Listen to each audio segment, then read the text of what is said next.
Hello everyone, my name is Tasneem Safdari. I was explaining the part C of the first internal question paper.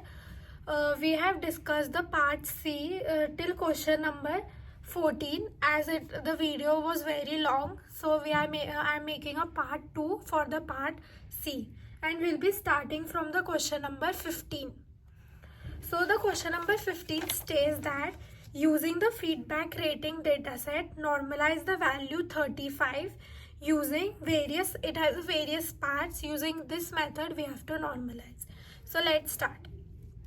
A part is, so normalize the value V equal to 30, which is 35. And the data sets mean is 7.8 max. So we'll move to part A, min max normalization range 0 to 1.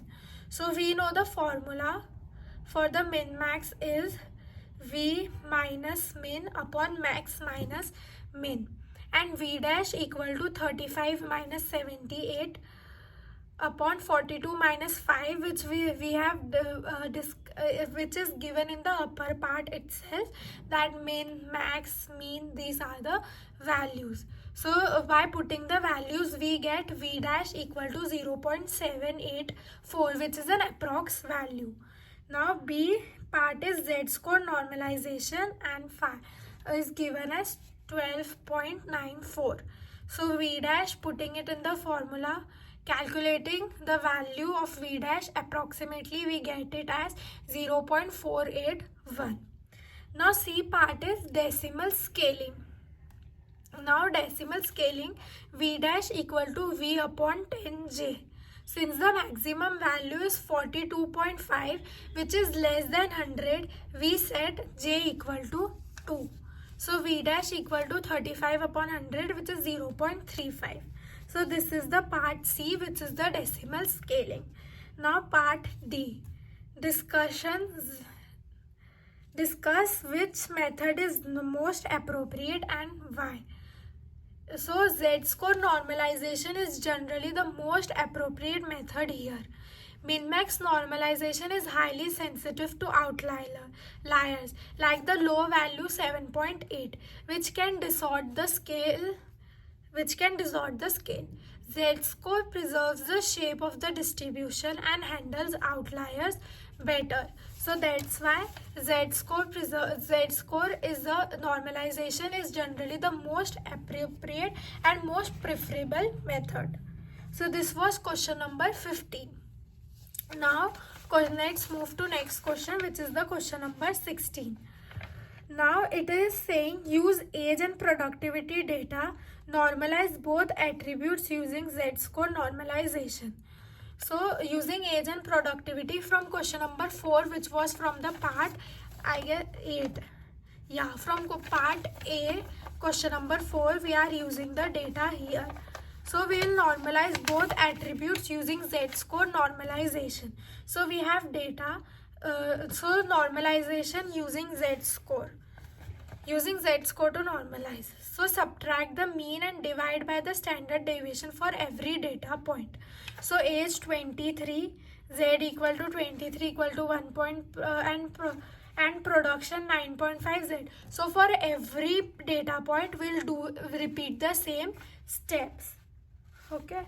We'll normalize this by, we have subtracted it by the mean and divided it by the standard deviation. Now B is compute Pearson's correlation coefficient and covariance. And it also says comment on whether the relationship is positive or negative. So Pearson's correlation R and covariance.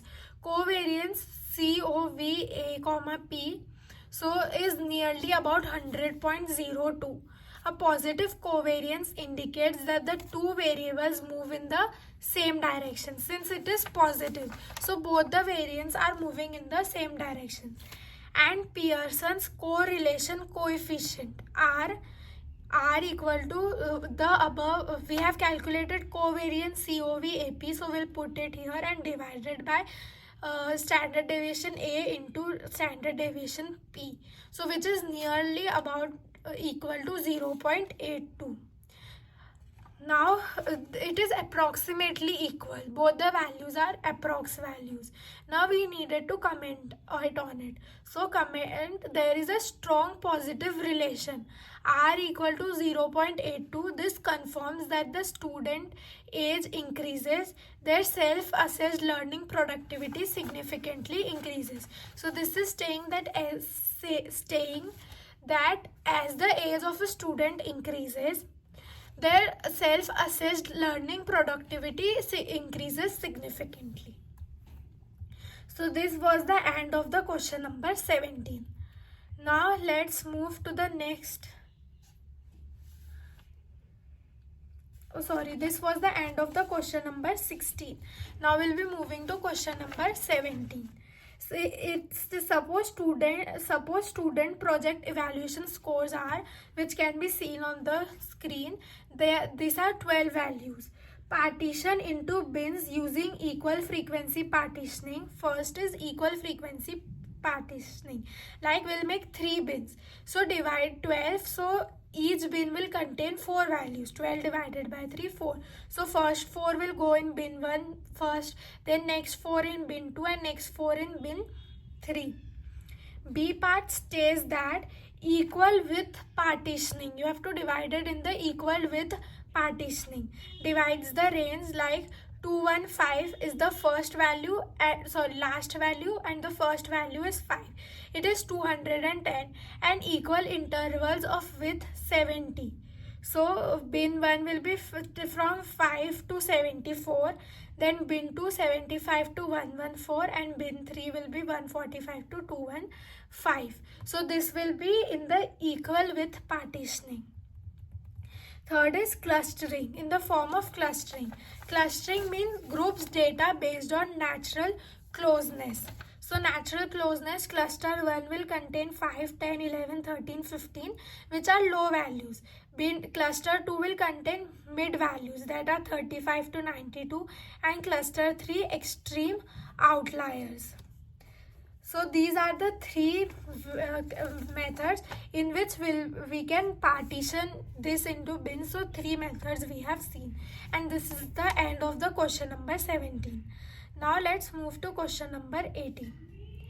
Use a flowchart to summarize attribute selection techniques for feedback analysis. We have to use a flowchart to summarize attribute selection techniques for feedback analysis. So using these steps. So first is forward selection. So start with empty set. Test all individual attributes. Select attributes that improves model most. Add to set. Repeat until no improvement, and then we will stop. So forward selection is, we'll start with an empty set, test all the individual attributes, select attributes that improves the model most, and then we'll add it to set, and we'll repeat it until no improvement, and then we will stop. Then second is backward elimination. So start with all attributes, train model, identify least significant attributes, remove attribute. So backward elimination is start with all attributes, train model, identify least significant attribute, remove attribute, repeat until performance drops, and then we will stop. Third is hybrid method. Combine both. At each step, add the best new attribute. So hybrid method is, this is the C part of the question. Hybrid method means we'll combine both method. At each step, add the best new attribute, and then check if an existing attribute can be removed without hurting performance. So it is a mixture of both the attributes. So these are the 3 methods, and with this it is an end of question number 18. And also to the part C, we'll be discussing the part D and the last part of this section in the next part of the video. So you can look for the playlist for this for the next part. Thank you.